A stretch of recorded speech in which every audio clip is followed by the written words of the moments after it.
Día libre. Bien, en la anterior clase habíamos hablado con ustedes acerca de la angina, ¿no? La angina que puede ser por isquemia y por infarto. Habíamos hablado de las características que tienen cada uno de ellos y también fundamentalmente lo relacionado al aspecto de factores de riesgo para tomar mucho en cuenta esto, ¿no? Les reitero de que es mejor pecar por exceso que por defecto cuando se traten de personas que tengan una angina de pecho, ¿no? Dolor en región precordial, pero con pacientes que tengan algún tipo de factor de riesgo y no dejarlo pasar así por así. Entonces, para eso obviamente es muy sencillo de que cada uno de ustedes ya en cuarto año seguramente va a empezar a leer ya electrocardiogramas y puedan hacer un electro que no tarda ni 2 minutos y ya puedan ver si realmente tiene algún signo, porque ver supradesniveles, infradesniveles, etcétera, ya nos dice que hay una cardiopatía isquémica. Dentro de los signos y síntomas, aparte del dolor precordial, está la disnea, que es fundamental, es la sensación de falta de aire, es la dificultad respiratoria, es el cansancio que la persona puede presentar al realizar algún tipo de actividad o la limitación física en realidad que tiene la persona al realizar algún tipo de actividad. Ya, esto vamos a ver con más calma la clasificación en los 4 grados de disnea que existe cuando veamos insuficiencia cardíaca. Entonces, la disnea, ya hay algo que tienen que saber diferenciar, es con la disnea de origen respiratorio. La disnea de origen cardíaco es siempre casi progresiva, a excepción del tromboembolismo pulmonar o del infarto agudo de miocardio. Ahí sí son disneas bruscas, de inicio brusco, de presentación brusca, pero un cuadro de insuficiencia cardíaca siempre es de instauración paulatina. Palpitaciones son esa percepción consciente del latido cardíaco que el paciente refiere, ¿ya? Normalmente no se debería de percibir, salvo en aquellas situaciones en las que el corazón empieza a trabajar de una manera más intensa, por ejemplo, en el ejercicio físico, al hacer algún deporte, etc. Ahí sí todos nosotros vamos a percibir una serie de latidos de manera consciente. Entonces, pero en otras circunstancias no debería de percibirse, aunque normalmente hay algunos latidos prematuros que se denominan extrasístoles que sí podrían presentarse ocasionalmente, sin que esto signifique que el corazón esté enfermo o esté mal. Entonces se dice que toda persona que siente palpitaciones generalmente no tiene origen cardiológico. Esto de las palpitaciones es más frecuente en el sexo femenino, por lo que se les comenté ya alguna vez que es la neurosis cardíaca, es decir, se preocupan y lo relacionan mucho cualquier problemita en región precordial con alguna cardiopatía isquémica, ¿no? Entonces eso se llama neurosis cardíaca. Cianosis, dependiendo mucho del grado de insuficiencia cardíaca que pueda tener el paciente, acrocianosis o cianosis distal o también cianosis a nivel de los labios, a nivel de la lengua, etc. La tos generalmente se presenta como consecuencia de la congestión en el circuito menor o en el circuito pulmonar. Esto por falla del ventrículo izquierdo, que hace que la circulación o el vaciamiento de sangre de la circulación pulmonar hacia las cavidades izquierdas no es la adecuada, por lo tanto se va congestionando a nivel del pulmón y empieza a presentar tos. También existe obviamente expectoración, que en el caso de que la insuficiencia cardíaca izquierda siga avanzando, puede llegar a lo más serio, que es el edema agudo del pulmón con la expectoración hematoide. Síncope, que es la pérdida transitoria del estado de conciencia. Este es un signo muy frecuente en las personas que tienen bradicardia, fundamentalmente por un cuadro de miocardiopatía chagásica. Entonces, hay mucha gente que pierde el conocimiento, los traen al hospital y resulta que tienen una bradicardia extrema de menos de 40, y eso implica ya la colocación de un marcapaso, definitivo obviamente, ¿no? La presencia de edemas, que es otro signo muy frecuente, ¿no? Ustedes ya saben, las características que habíamos dicho, es un edema vespertino, es un edema ascendente, es un edema bilateral, cianótico, etc. Ya habíamos hablado de los tipos de edema cuando vimos tejido celular subcutáneo. Hepatomegalia, donde el paciente obviamente no va a mencionar que tiene hepatomegalia, sino va a referir algunos síntomas relacionados a ello, como es el dolor gravativo, ¿no? El hígado no duele, el hígado no tiene terminaciones sensitivas para el dolor, pero cuando existe distensión de la cápsula de Gleason, obviamente hay una sensación gravativa, es decir, de pesadez, de pesantez, de localización en el hipocondrio derecho. Y eso es por hepatomegalia, también puede haber esplenomegalia. ¿Y por qué hay esto? Es por la misma situación que la sangre de las vísceras no es capaz de retornar hacia el corazón por la vena cava inferior. ¿Por qué? Porque el corazón está ya con una sobrecarga de volumen por la insuficiencia de los ventrículos para poder expulsar la sangre hacia la circulación. Eso vamos a ver también con un poquito más de detalle en insuficiencia cardíaca.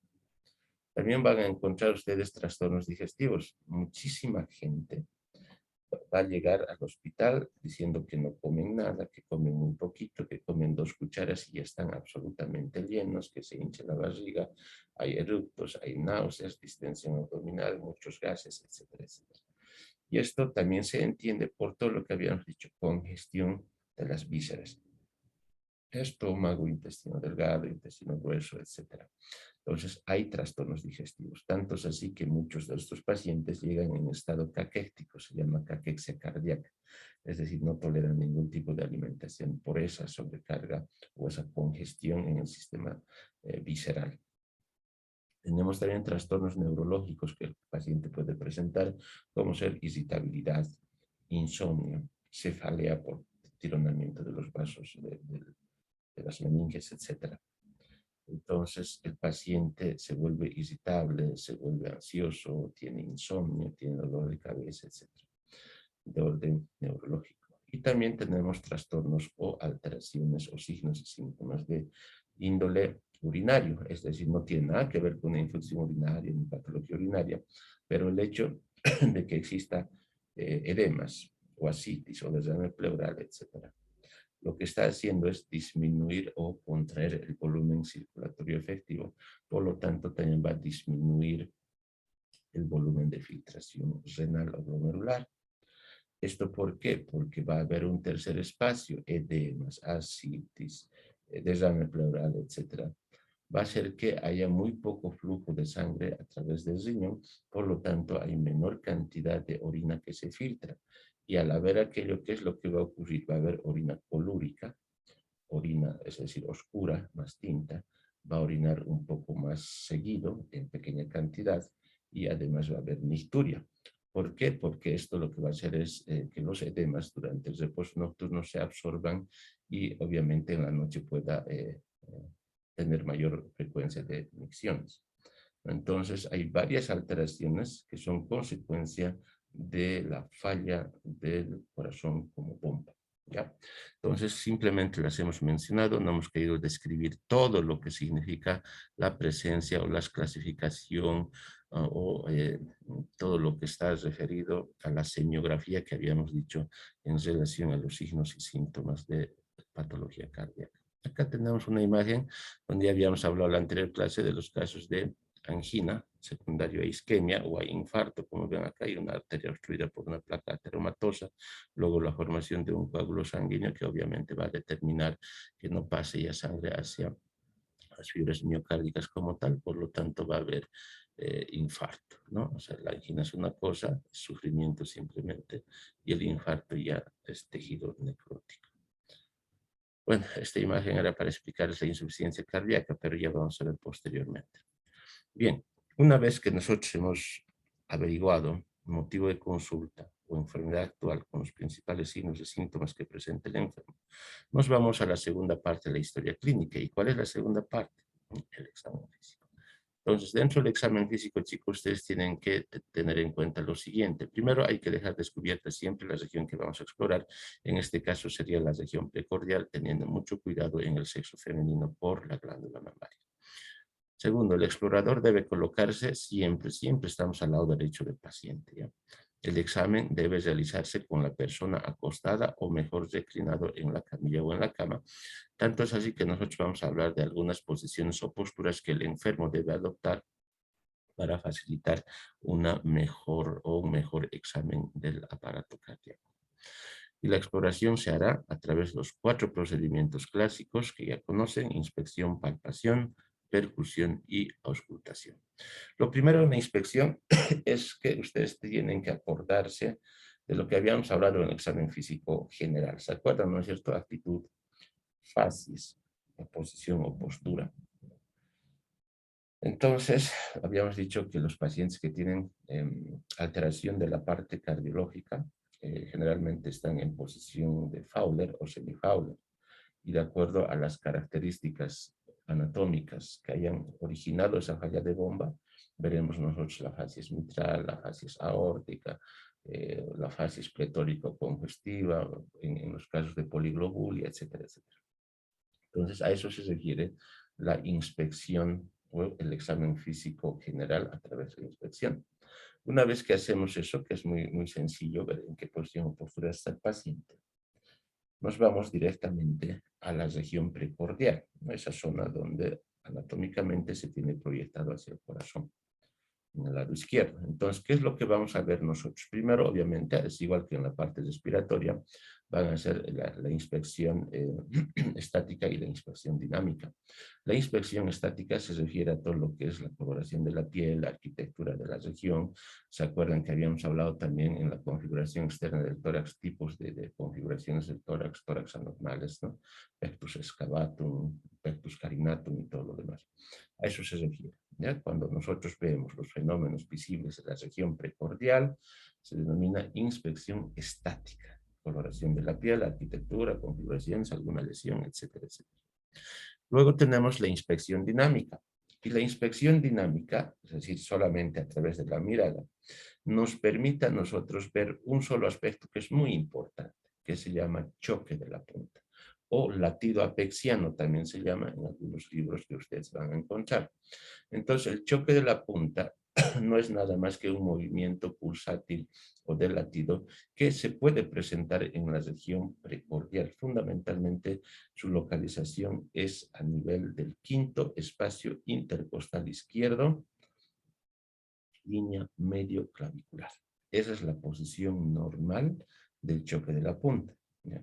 Y este choque de la punta no es que el corazón choca o golpea al tórax en cada sístole ventricular, sino que es simplemente el movimiento de retracción y de contracción que experimenta el tejido que está alrededor del tórax, generando una especie de vacíos, etcétera, que hace que esa región tenga algún tipo de movimiento, pero no se observa en todos, no es normal que se observe, salvo, les vuelvo a reiterar, cuando el corazón está trabajando demasiado. Ahí sí vamos a encontrar el choque de la punta. En una persona sana no deberíamos de encontrar el choque de la punta. Pero cuando se ubica o lo encontramos, generalmente se lo busca en el quinto espacio intercostal izquierdo, línea medio clavicular. ¿Y qué es lo que tenemos que ver nosotros con el choque de la punta? Hay que ver fundamentalmente la extensión y la localización. Muchas veces dicen frecuencia, ritmo, forma, etc.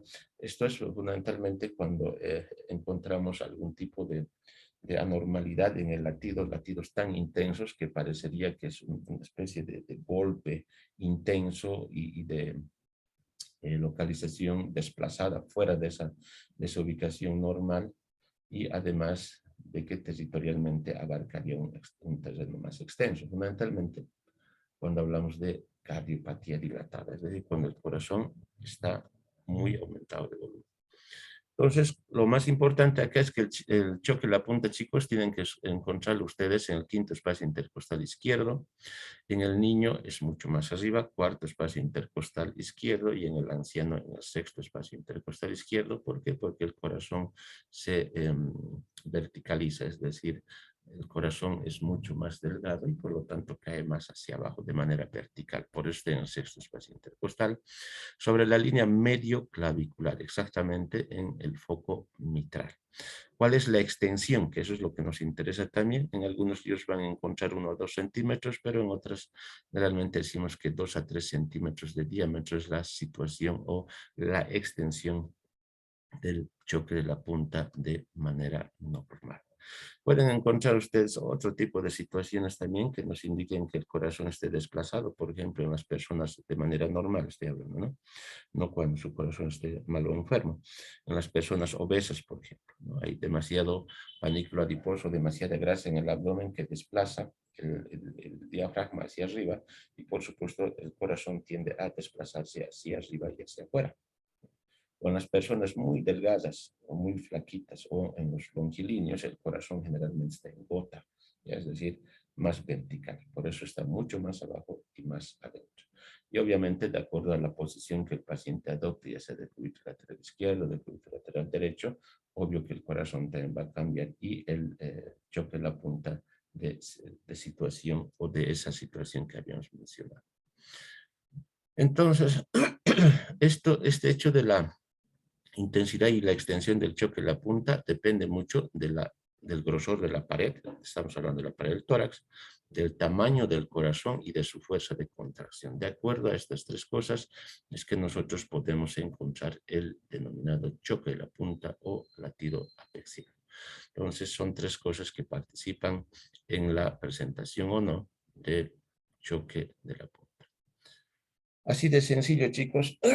Fíjense que la inspección, la inspección se limita simplemente a la búsqueda del latido apexiano o del choque de la punta, con su ubicación normal, las variaciones que puedan existir. Por ejemplo, un corazón grande.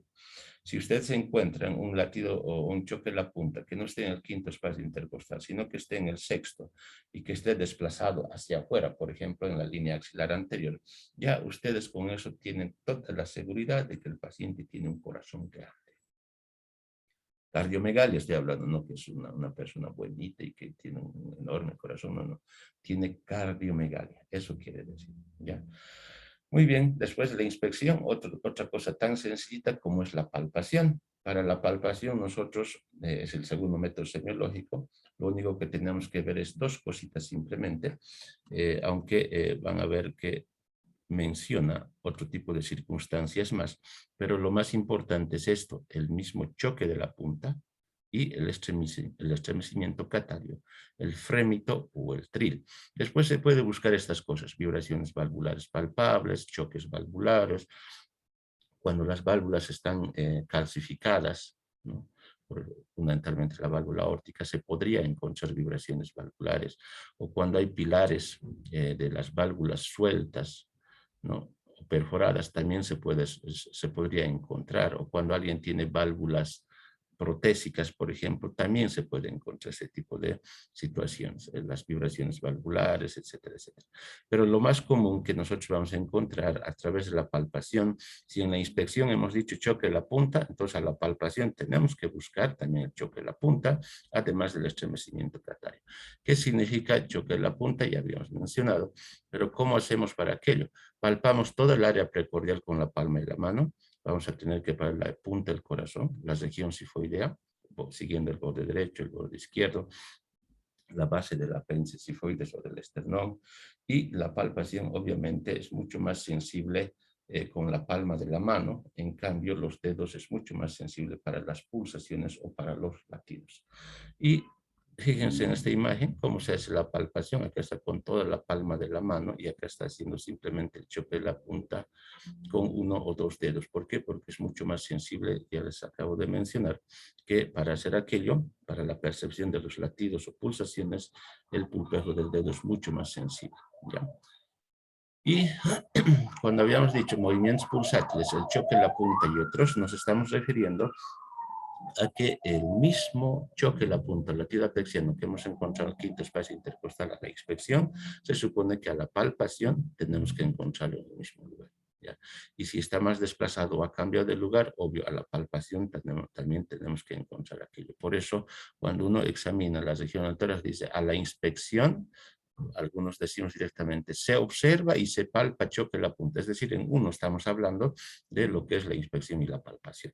En otros diremos, no se observa ni se palpa choque de la punta. Les he dicho, normalmente no debería de observarse, salvo en personas que tengan un tórax delgado, etcétera, etcétera. Y finalmente el estremecimiento catario. El frémito tril no es nada más que la expresión palpatoria de un soplo cardíaco, estoy hablando. ¿ya? Es decir, es la palpación de un soplo cardíaco. Eso quiere decir frémito o trill. En los libros antiguos todavía siguen mencionando como estremecimiento catario, haciendo referencia al sonido comparado, es decir, a la palpación, porque ustedes, ¿qué es eso? Simplemente la palpación de una especie de temblorcito fino que van a encontrar al palpar la región precordial. Y ese temblorcito fino que van a encontrar se denomina fremitotril y es secundario a un soplo cardíaco, fundamentalmente valvular o de naturaleza o etiología valvular, frémito o tril. ¿Y por qué se llama estremecimiento catario? Por su relación o su comparación que lo hicieron como cuando alguien acaricia a contrapelo el lomo de un gato mientras este ronronea. Y algunas de ustedes deben tener gatitos y cuando está ronroneando ustedes le acarician y perciben a la palpación una especie de temblorcito fino, ¿no? Por eso se llama estremecimiento gato, ¿no? Catario. Pero nosotros tenemos que saber que se trata de frémito o tril, que es la percepción palpatoria de un soplo cardíaco. Muy bien, chicos, entonces con eso nosotros vamos a quedar ahí, a excepción de simplemente recordarles, por ejemplo, que hay algo parecido al frémito o al tril, que se denomina tremor cordis. Fíjense acá por favor, tremor cordis no es nada más que una especie de temblor del corazón en las personas que tienen eretismo cardíaco. ¿Esto qué significa? Aquellos que tienen predominancia por el sistema simpático, los pacientes hipertiroideos, cuando el paciente tiene fiebre, por ejemplo, o mucho dolor, el corazón empieza a trabajar con demasiada fuerza, la contracción es muy violenta y esto va a generar una especie de temblor en el tórax, pero no porque haya un soplo cardíaco, sino que es por la actividad de contracción tan intensa que tiene el corazón. Por eso se llama en pacientes con eretismo cardíaco, que se llama tremor cordis. Ya, tremor quiere decir temblor, es decir, solamente es temblor, pues es igual a la sensación vibratoria parecida al trill, pero el trill o el frémito es secundario a un soplo cardíaco, en cambio el tremor cordis es simplemente al eretismo o al accionar o a la contracción muy intensa del músculo cardíaco. Este tremor cordis carece de patología, de significado patológico, es decir, no significa ningún problema cardiológico, estoy hablando, porque un hipertiroideo obviamente es una patología endocrinológica. Bien, ahí vamos a quedar, chicos. No sé si tienen alguna duda, alguna pregunta sobre esta parte. Es así de sencillito. Si alguien les pregunta qué va usted a buscar a la inspección en el área precordial, choque de la punta. La palpación, choque de la punta y frémito o tril. Ahí vamos a quedar. No sé si tienen alguna pregunta. Adelante, chicos. Hola, hola, chicos. ¿Está todo bien? Sí, doctor, está todo claro. Ya, perfecto. Para la próxima clase, chicos, por favor, necesito que se ubiquen muy bien en el tema, por eso no hay mucho secreto. Es en la auscultación. Para la auscultación necesito que vean ustedes, pasen el ciclo cardíaco de su voz, primer ruido, segundo ruido, pequeño silencio, gran silencio, etcétera, para poder hablar y ubicarnos bien acerca de los ruidos y de los soplos que vamos a encontrar. Bien, si no hay nada más, nuevamente les felicito, chicos, o a las señoritas de los dos grupos por el Día de la Mujer Boliviana. Espero que la pasen muy bien y sobre todo descansen. Nos vemos el día miércoles. Que les vaya bien, chicos. Muchas gracias, doctor. Hasta luego. Chao, chicos. Chao, chao. Gracias, Hasta doctora. Hasta luego. De luego, nada. doctor. Gracias. Hasta luego, chicas. Chao, chao. Porque le preguntaba, había unos